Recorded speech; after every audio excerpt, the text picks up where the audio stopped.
This is the third day of 3 sessions of Farm Hacks that today's include these 6 creative and generous farmers.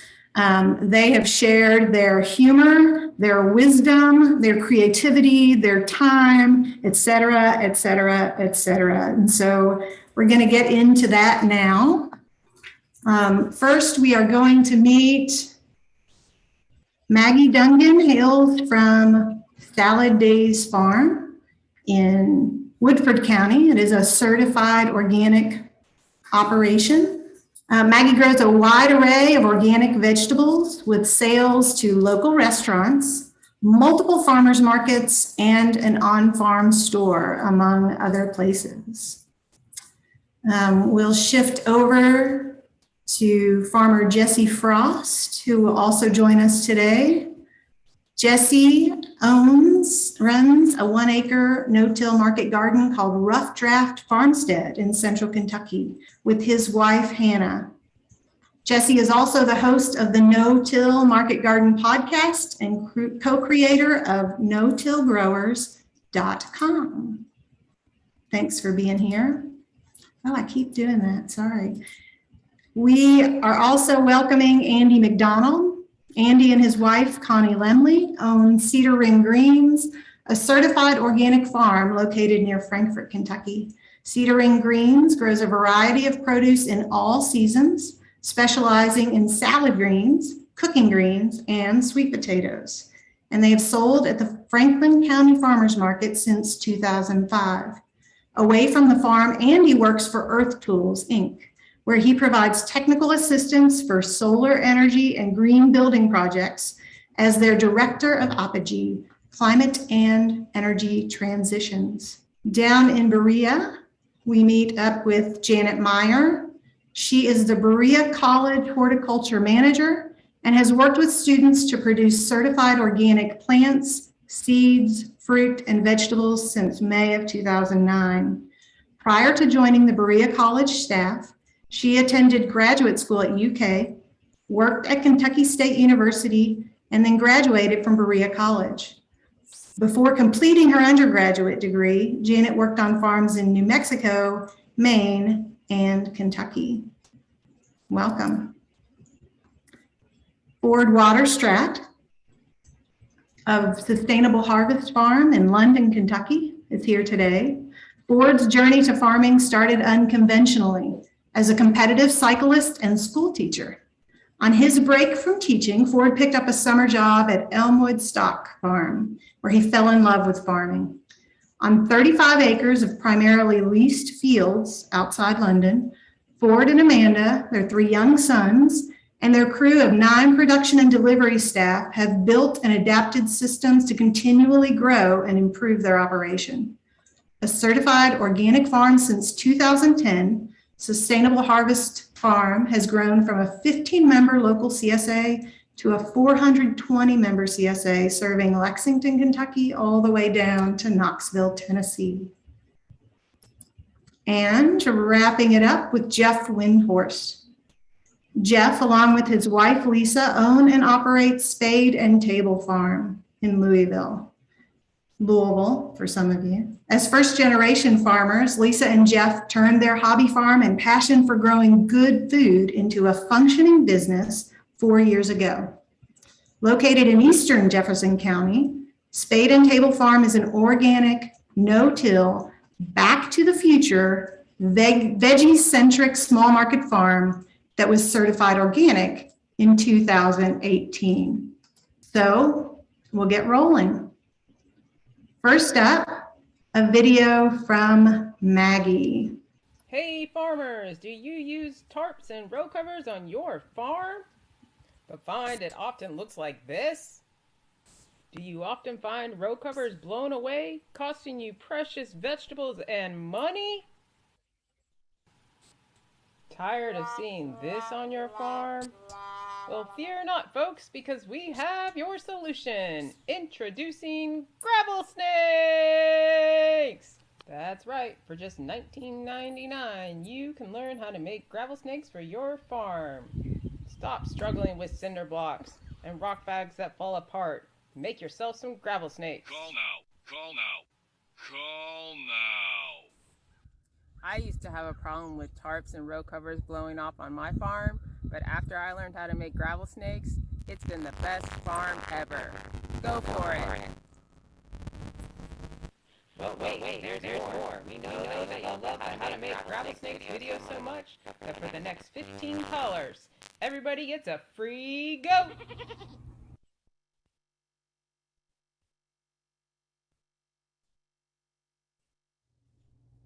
Hi, welcome to the how-to video of how to make gravel snakes.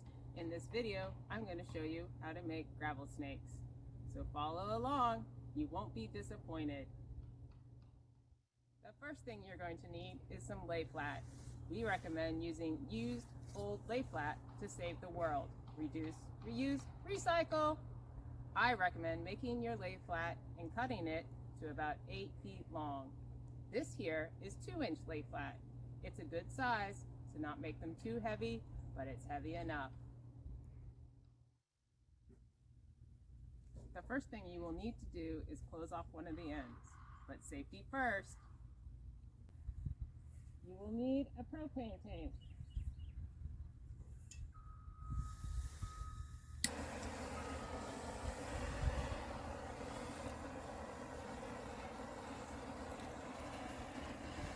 Now you want to get those ends nice and hot. Don't touch it.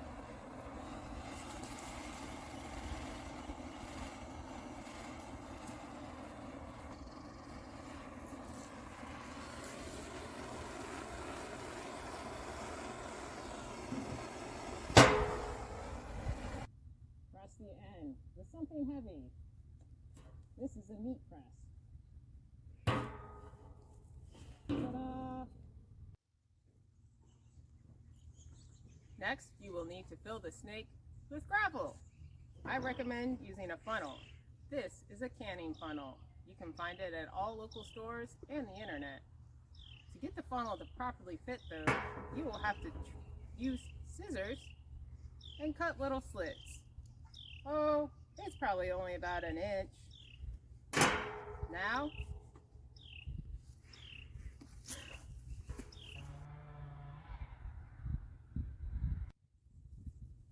the next step is to fill the snake with gravel. We use the bucket on our tractor, fill it with gravel, so that the gravel can easily fall using gravity.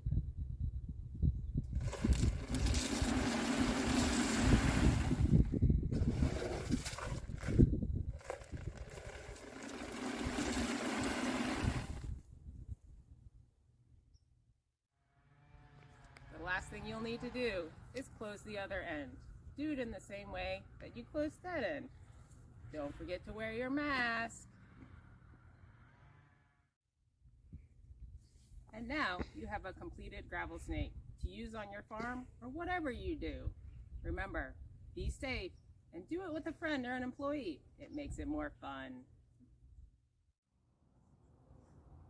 Thank you for watching this high-quality production brought to you by Salad Days Farm. If you have any questions, please contact Maggie, Maggie at SaladDaysFarm.com.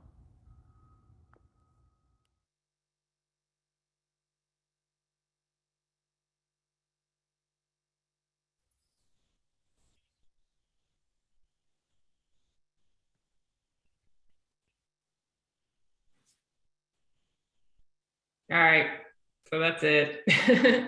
So yeah, hopefully everybody got what I was trying to convey there. Gravel snakes. We used to use the rock bags that some of you all might have seen, and cinder blocks. And where our farm is, we have a lot of high winds. It's on the top of a hill, and we use a lot of tarps and row covers, and just having them constantly be blown away. It's frustrating and a lot of time and energy to move and keep them down. So I came up with these things called gravel snakes. It's kind of a few iterations, but it was really great because we had all this old lay flat that we're no longer using. So if you have any of that around or can find some, I highly recommend it. because it just really keeps things down and they're easy to move around. And yeah, use them for insect netting and all kinds of stuff. Hope you enjoyed. Awesome. Thank you, Maggie. I have nothing to add to that. That was Maggie Dungan, Salad Days Farm. We're going to head just a bit down the road from Versailles to Lawrenceburg to join Jesse Frost at Rough Draft Farmstead. Hello everyone at Oak. I am excited to show you my little farm hack here. This was actually designed by my buddy David Ladner, but he came and did a harvest with us a few years back and basically realized that one of our biggest inefficiencies, because of the number of carrots and root vegetables we do, is how we wash them. So he kind of redesigned this little wash station here to take the wand out of our hands and make a foot operated washer. So essentially what we usually do, or what we were doing, was we were taking bunches of carrots and we would wash those off by hand. We'd have the hose in one hand and we'd have a bunch of carrots in the other, and we'd be sort of spraying them that way, as you can kind of see in the clip. That's really inefficient because you can one hand is only doing one thing, and that's spraying the water. That's really not a great use of your space and of your hands, and it's just not very efficient. So what he designed was a foot operated, it's not plugged in right now, but it's a foot operated washer with a fan sprayer to clean the vegetables really quickly and efficiently. And why that's so important for us is that oftentimes with those bunches you have to stop and you may have to pick out some mulch or pick out some dead leaves, but you can do that now while you're washing, and it speeds up the whole process. In fact, we found that it saved us half the time. We're doing our carrot bunches in about half or less the amount of time that we were before, because we can do one bunch and we can grab another one and have the next one ready at the same time. It goes for beets, it goes for green onions, it goes for carrots. We also wash our bins under this. We can slide a bin, set it down over to the side. It's extremely efficient, and it's a very small tweak. Essentially, it's just, I will give all the information at the end so you can screenshot it, but basically it's a pedal hooked into a piece of PEX pipe. You don't have to use PEX. In fact, something black plastic or some sort of UV treated plastic may be better. This was an oversight on our part, but it works for the moment. It's not in the sun, so it's not getting a lot of wear on it, but generally you may want to use something that's UV treated. And then I will list all these parts, but it's essentially just the spray nozzle and the fittings that go with it. So super simple, plugs right into a hose, comes straight through our regular water system, and it has saved us an enormous amount of time. Super simple little farm hack. A couple modifications of note that we will probably make is putting a switch, some sort of valve here that we can actually switch to a different tube. And that actually would come to a hand sprayer, because we often do want a hand sprayer here for spraying off coolers or something, or you just generally need it around your wash station. So it is good to have that around. So that's one thing, is that we could switch between these two options. And then we've talked about having one to actually come underneath the table and spray up, so that we can put a bin right on top, spray it, and then move it off and put it on our drying rack. And then underneath of it, we don't have any sort of catch basin, but it would be nice to have something to both catch the water and the sediment that you're washing off. Often a lot of your a lot of your soil comes with these crops, a lot of mulches, a lot of good microbial life. It'd be nice to recollect that. Oftentimes we'll put like a tote underneath here and then dump it on compost piles if the compost piles are not too wet. So we need something that's a little bit better of a system, but that's, improvements that could be made on this system. And I also did a whole video with David on this particular washer and how he set it up and why he designed it the way he did. So if you want to watch that, that's at the No Till Growers YouTube channel, and we'll provide the link for that as well.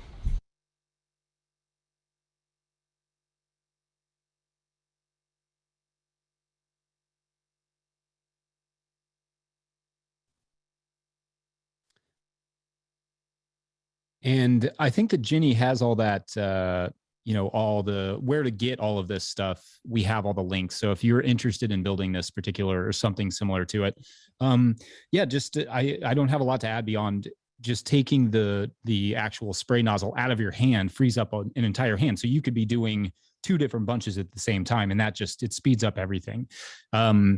It's not super complicated. I mean, the parts could be, you could actually attach that to a spray nozzle if you wanted. You don't have to get the exact nozzle we wanted.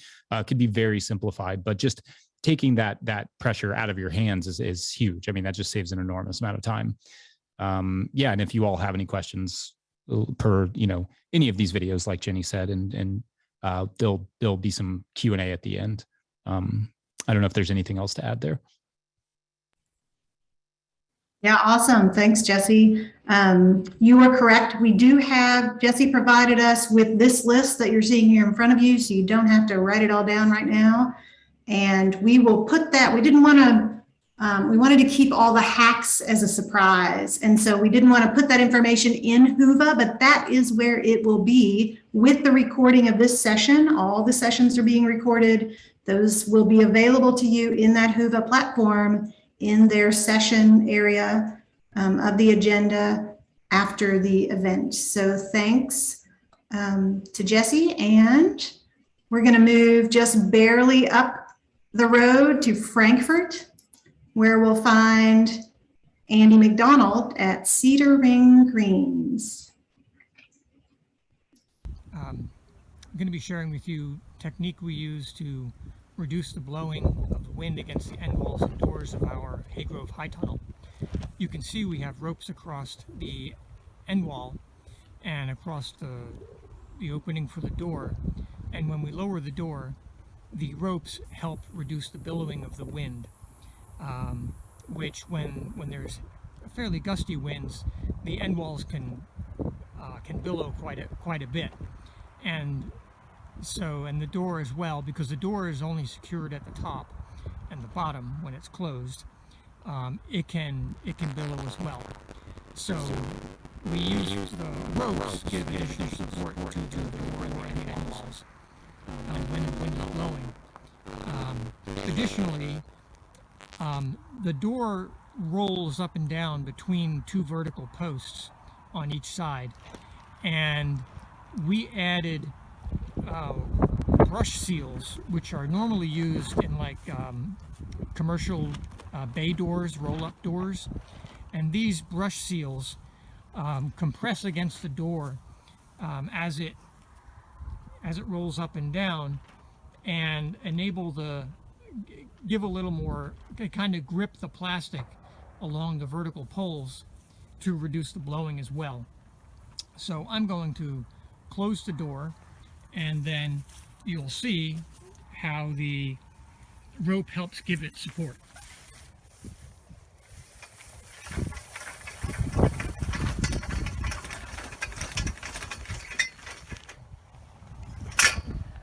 So you can see now the rope is behind the door, and the wind typically comes from the west, and so it tends to blow this door in. And you can also see more closely here how we wrap the ropes around the frame of the door and the hoops themselves.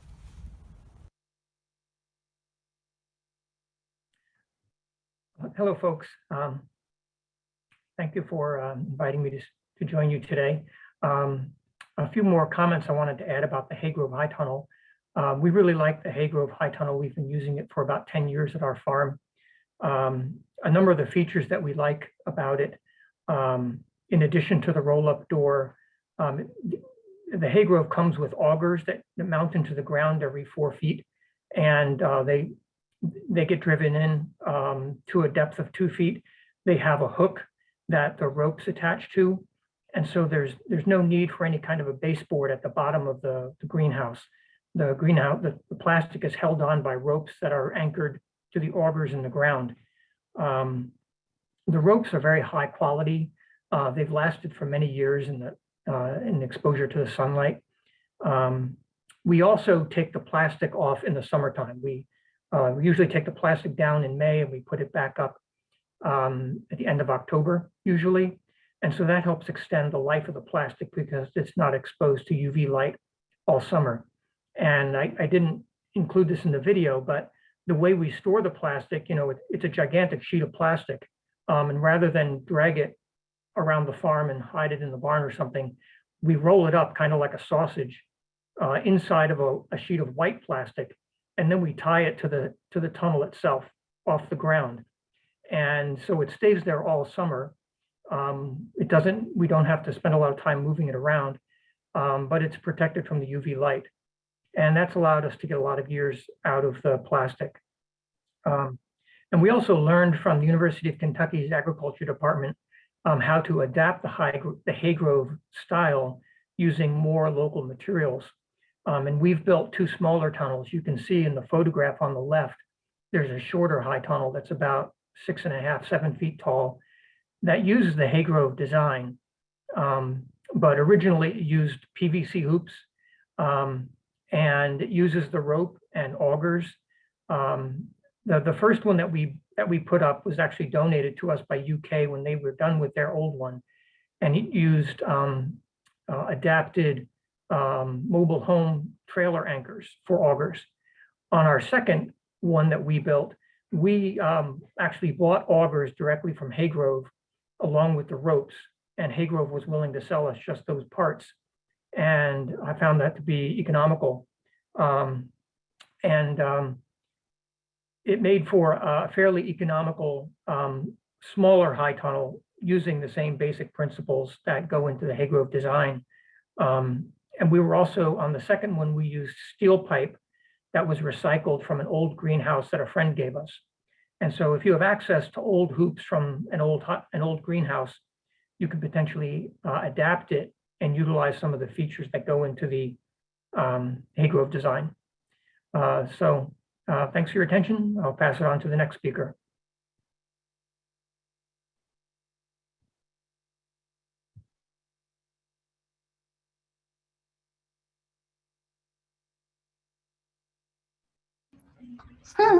Sorry. Thank you very much, Andy. Appreciate that. We're going to stay in Central Kentucky and travel down to Berea College Farm, where we'll have a couple videos from Janet Meyer.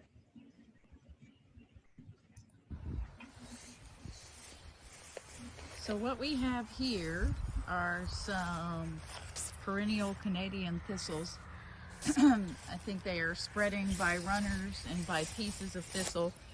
I think they got brought into our farm years ago in some hay that was being used just for mulch or composting, unfortunately. And since we can't get rid of these with herbicides, I'm going to be using the silage tarp to try to kill these things. Just putting it on now, leaving it on all winter, seeing if we can leave it in. The silage tarp has been stored outdoors over the summer. We weren't using it all this summer, and now we are going to take it off of here, and by we I mean me. We're going to take it off the pallet and start moving it, but the friction from the damp grass and the weight of the tarp itself makes it really hard to move all by yourself. But if you have something like a utility vehicle or a tractor you can use to help tow it around, it's quite helpful. So I've gotten a corner, one of the square corners of the tarp, and what I'm going to do next is tie this into a large knot. And now I have a loop of rope around my knot, and then I am going to take the rope and tie it to the hitch on the gator.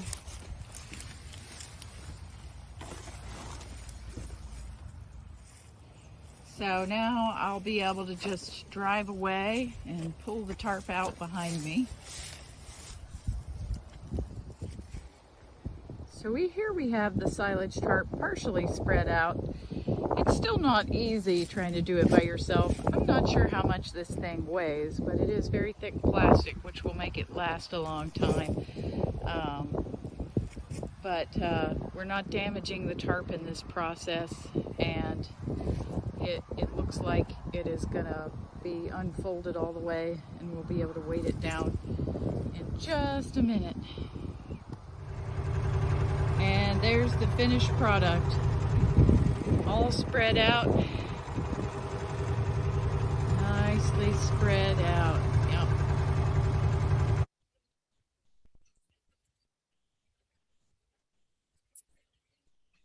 So we'll go right into Janet's second. Just wanted to make a quick apology for the audio. There's nothing on my end that I can do for those crazy reverb moments that I can find. So I apologize, and thanks for bearing with us. Back to Janet with a little bit of harvest magic. So today I'm going to demonstrate a time-saving harvesting hack. And what we will do is, if we know how many bunches of greens we want, we can put the number of rubber bands that we are going to be bunching greens. You just put them on your fingers. 1, 2, 3, 4, 5, 6. We're going to harvest some collards, and those collards are huge. So we have our bag of rubber bands in the field now, but instead of keeping them in our pockets, so this is the problem we used to have, is that we'd have a pocket full of rubber bands, and you pull out one, you go to try to pull out one rubber band, and then all the rubber bands are on the ground, and then you're picking up all your rubber bands off the ground, which is no fun. And so we want to keep our rubber bands in the bag. But if we know we need 6 bunches, or 12 or 24, or however many bunches of the crop we need, we can count out that many rubber bands and put them on our hand. If you have a different size hands, maybe the rubber bands would be placed on there differently. So let's see, we have 1, 2, 3, 4, 5, and 6. And so when we go to the field to harvest, we will know that as we take off the rubber bands, then we have 6 bunches in our yellow bin here. Now, these totes are, you can fit a lot more in them if you don't have giant. So today I'm going to demonstrate a time.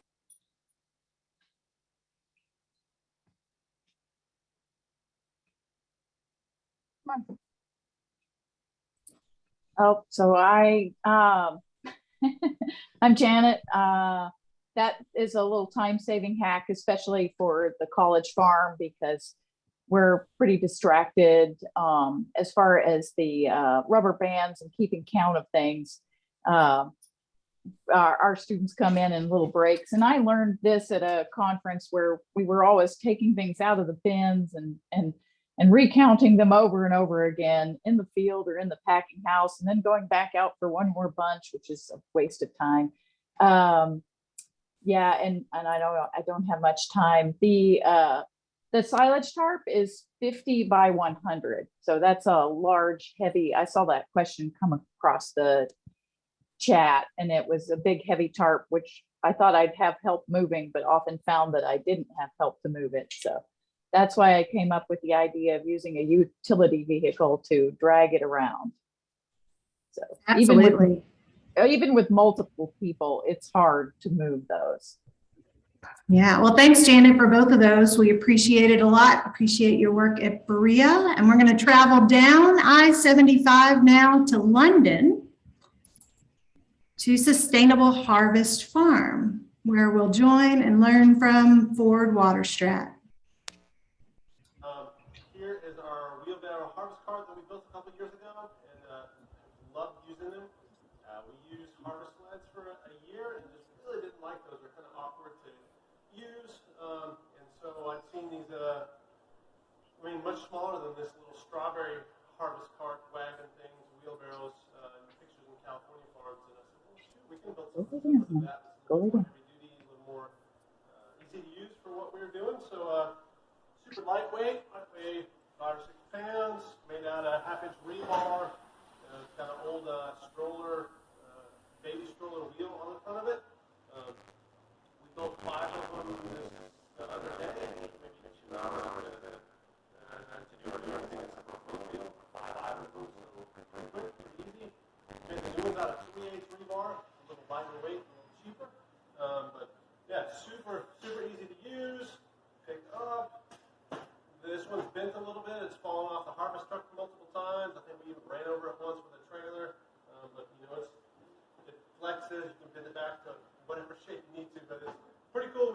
lot of different things, but mainly it's just to keep stuff off the ground, rainy weather.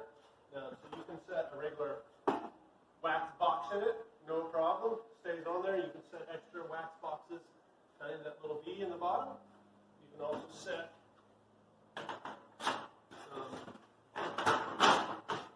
RPCs down into it, and we can add a little plastic kind of edges to it to make it taller to put even more RPCs or give us extra stackability. But yeah, pretty cool, pretty handy.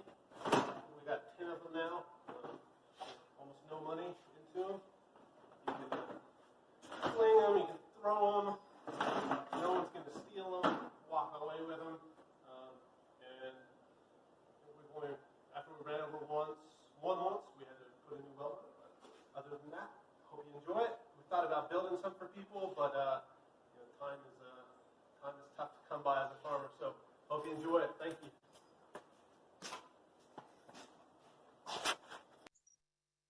All right, thanks for sharing, Jenny, and thanks to all the other farmers out there with their cool inventions. That's one of my favorite things about farming is coming up with inventions. So couldn't hear the audio too well, but basically we'd used harvest sleds a couple of years ago to drag produce through the fields, but they were just too cumbersome. We started doing a lot more wholesale. We needed to field pack stuff. So I've got a neighbor that's a really good welder. But one of the cool things about these little wheelbarrow carts are super easy to build. The rebar is easy enough to bend, so you actually really only have to make a couple welds on the whole wheelbarrow cart. The rest of it just bending instead of welding. So I mean, I think we made 5 more of them in an afternoon this season. So super easy, super lightweight. It's like $10 worth of rebar, and you can find old wheels like that out of a junkyard or Goodwill, or steal them off a bike or anything like that. But yeah, love them. Before we used to have to wash a lot of harvest bins and whatnot because you drag them through the field, but this way we never food safety wise it's great. We don't have to wash crates and stuff like that. So terrific. It's been a real blessing to us.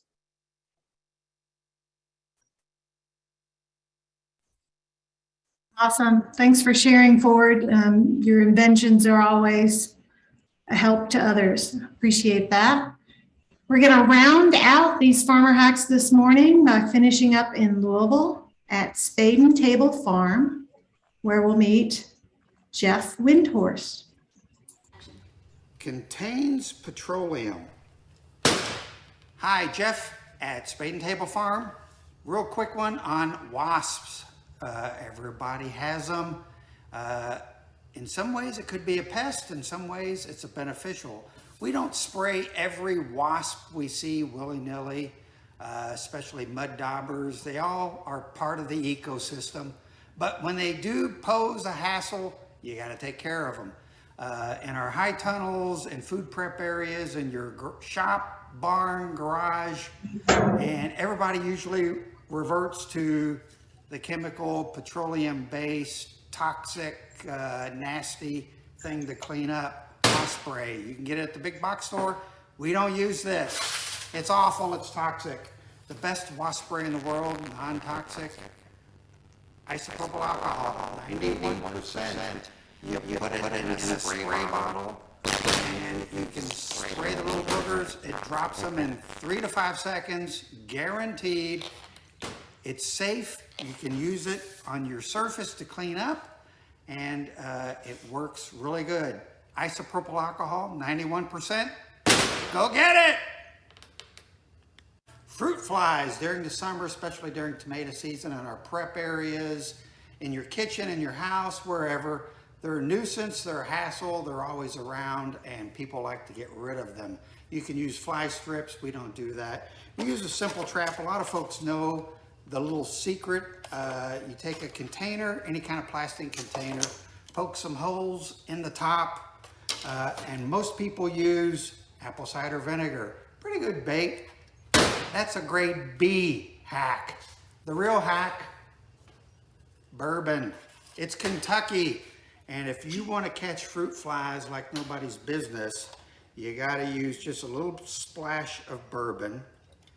It can be the good stuff, but why waste the really, really good stuff? You don't want to use Pappy for this. You just want to use a good bourbon. For some reason, they love it. You'll catch twice as many fruit flies. Use bourbon in your fly traps. It works. Bourbon.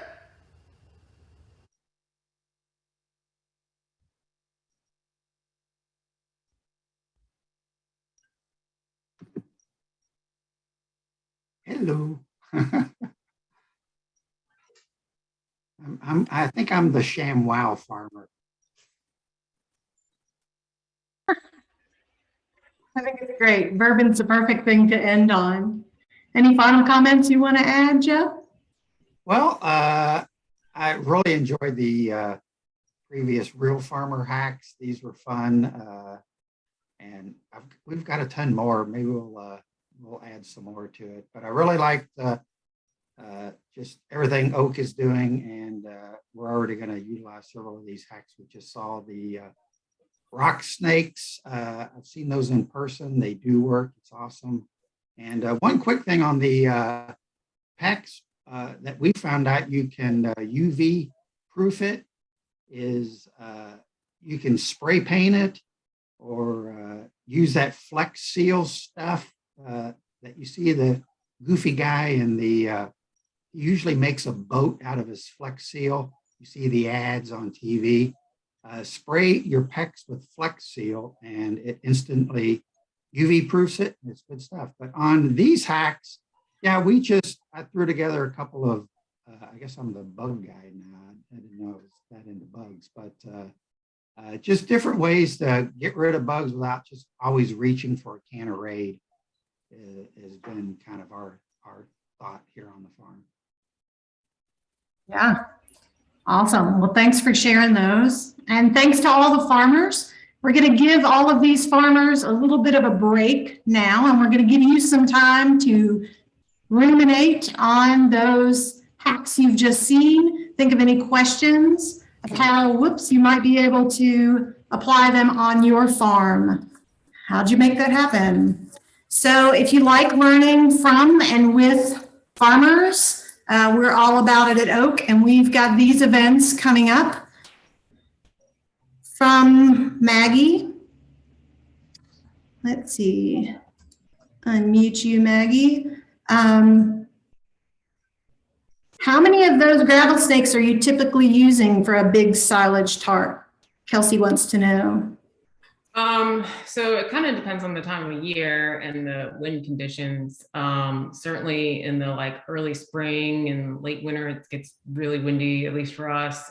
So we'll use them, what we call butt to head. So basically right up next to each other. But then, we'll pull back on that. And the other thing is to not only go around the edges, but to lay a few in the middle, kind of keeping down whichever direction your wind is coming from. And the other great thing about it, which I didn't show in the video, is they are, because they're flexible, you can curve them around a corner in that way. But, to me, the benefit really is because it can hold down such a long stretch of tarp, it prevents the wind from getting under there. And then kind of once the wind gets under there, it, billows. So it can really have a tight, long seal.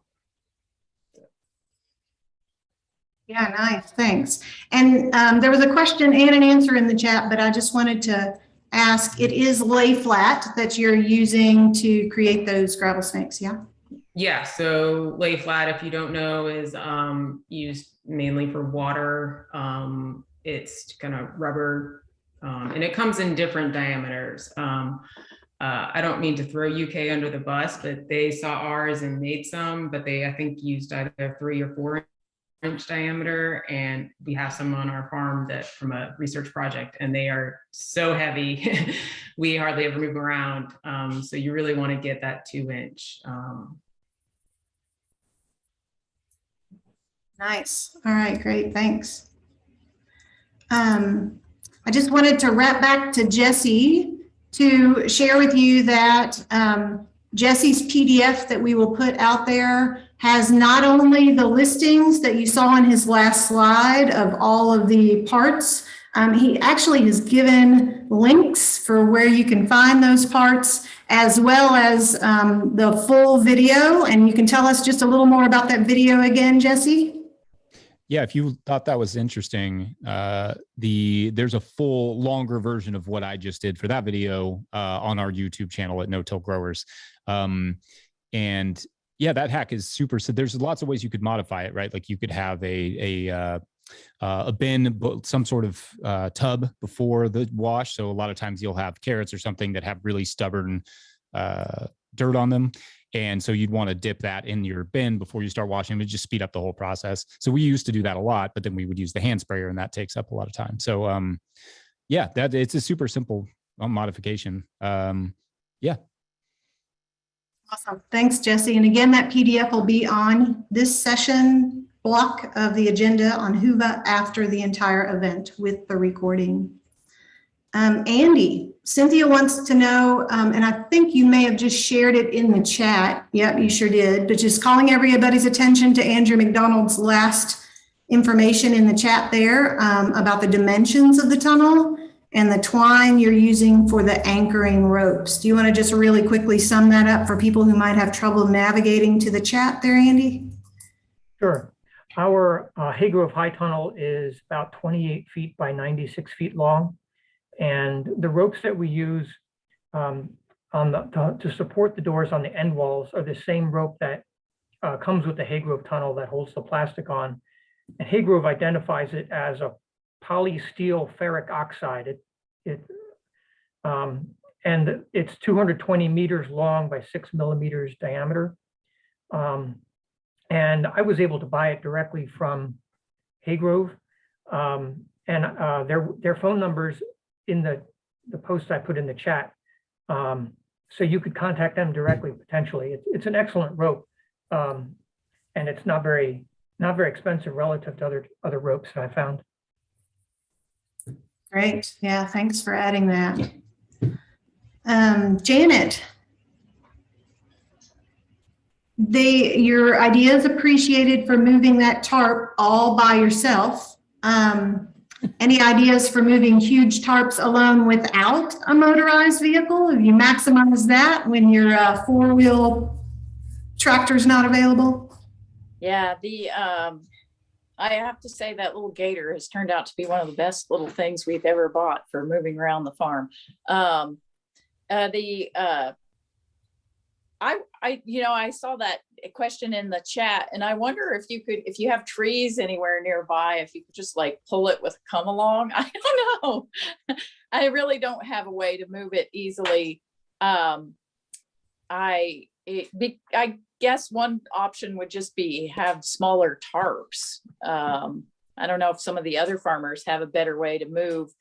We just do it because our plots are 50 by 100. So we wanted a tarp that's 50 by 100 so we can tarp the whole plot. But I don't know if you could figure out some kind of pulley system if you have something solid nearby and pull it.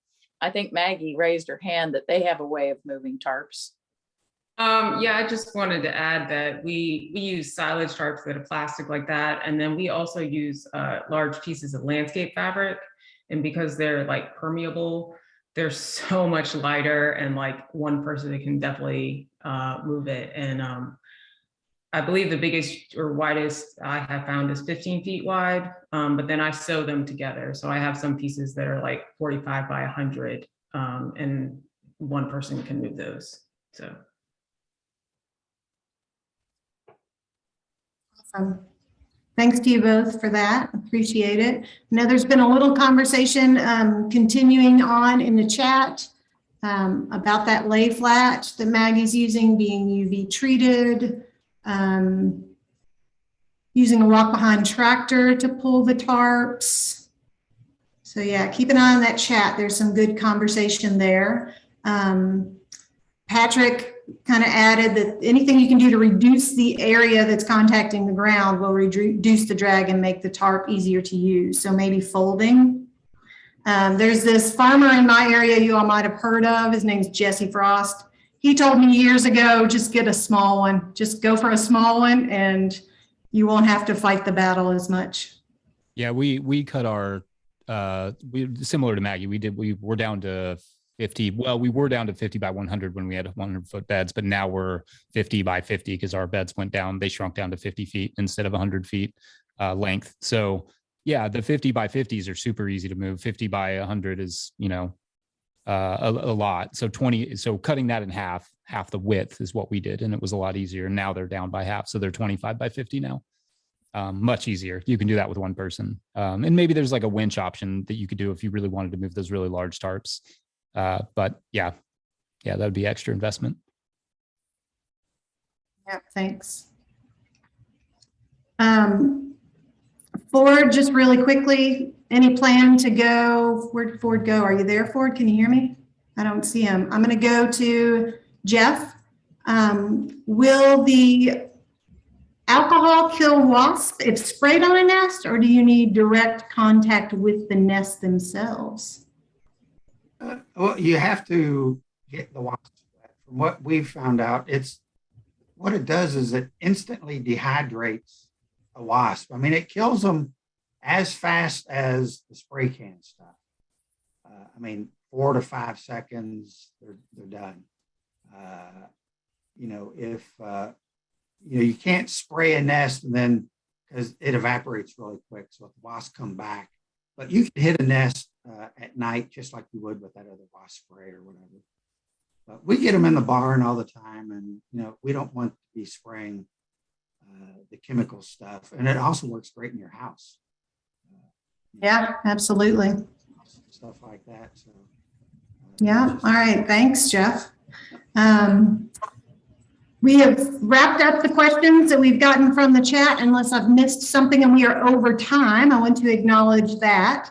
Really quickly, we are just going to acknowledge those technical difficulties and try again to relaunch the poll.